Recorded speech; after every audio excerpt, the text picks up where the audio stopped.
Cet engin inquiète au cœur de la forêt de Saint-Pardoux, tout comme autour ces souches après une coupe rase. Mais pour le conseil départemental, propriétaire des 167 hectares boisés du site, les travaux forestiers sont des mesures de sauvegarde. Ici ont été abattus des mélèzes et des épicéas de Sitka plantés il y a 50 ans. Cette parcelle qui était fermée par son histoire, aujourd'hui on la redécouvre à travers des éléments du petit patrimoine bâti et des arbres remarquables. L'objectif, c'est de faire en sorte que les gens qui viendront se promener ici puissent avoir une vue sur le lac. Et donc c'est pour ça qu'on va introduire des essences qui laisseront passer le regard.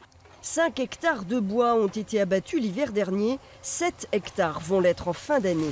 Du bois qui ne manque pas de générer des recettes pour le département. C'est pas incompatible, parce que dans la gestion forestière, quand le bois est marchand, le département le vend via l'ONF.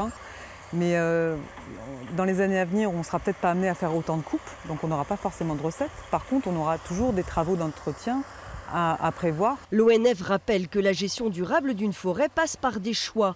Ici vont être plantés dans quelques jours pins sylvestres, pins maritimes, une collection de cyprès chauves et une allée de séquoias, des espèces compatibles avec l'attrait touristique du site et la nature du sol, mais pas seulement. Aujourd'hui, quand on plante, on tient inévitablement compte du réchauffement climatique. Le fait de planter des pins ici, c'est anticipé parce que c'est une essence qui sera plus adaptée à ces étés chauds et longs.